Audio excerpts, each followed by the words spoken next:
xin cần ruộng nét lại nhà sinh phật ta đã vui khát khi ăn chúa xì mò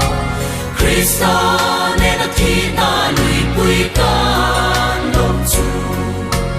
lâu ông để ra ni ra tha để ra lô ni e ô thì ta lùi bụi căn đại cái ba chua năm khó hara yan nói khi cần nuôi chi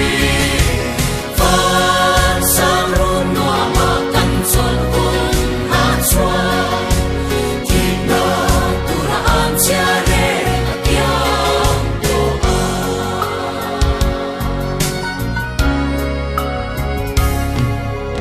thì na tham bo in a ne no lal i xua thì na ne a thâu le in an nung ren a san kim arala kwa a lâu va rung chua ne tu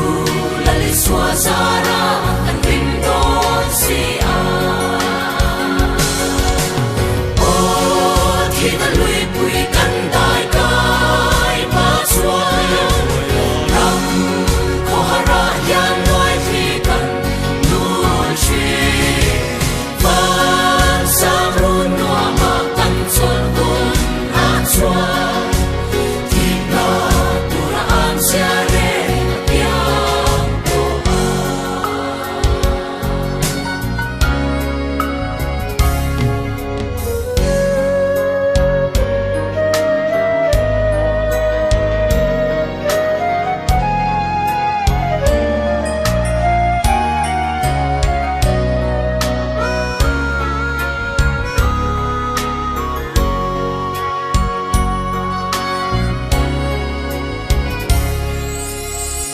na chắc na le hun le cùng ral